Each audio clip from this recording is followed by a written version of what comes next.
Esingizda bo'lsa, arenada ko'rinmas bagni o'rgatgandim. Hozir payt uni hech kim qilolmayapti. Nimaga deganda, bagni ozgina o'zgartirib qo'yishgan. Men hozirlarga o'rgatib o'tar o'rgatgandim, bitta dona emotsiya orqali ko'rinmas odamga aylanishi.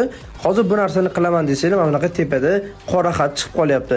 Qanday qilib ko'rinmas odamga aylansa bo'ladi desangiz kerak bo'ladi. Buni mutlaqo tekinga olsanglar bo'ladi. Emotsiya orqali qaysi teshikka kirmoqchi bo'lsanglar, shuni emotsiyani bossanglar kirib ketardi. Endilikda qaysi teshikka kirmoqchi bo'lsanglar ham yon tomonga qarab emotsiyani bosasizlar, emotsiya ishlagandan keyin giroskopni ozgina o'ng tomonga tortsanglar, o'sha aytgan joy. Nima?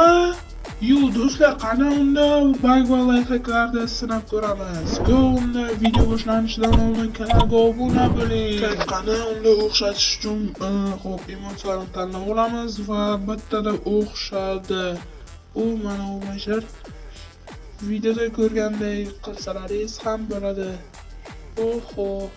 Mana sizlarga ham tavsiya etaman. Bu tez va so'ng. Bu oddiy o'yinchilar uchun pro bo'lmagan.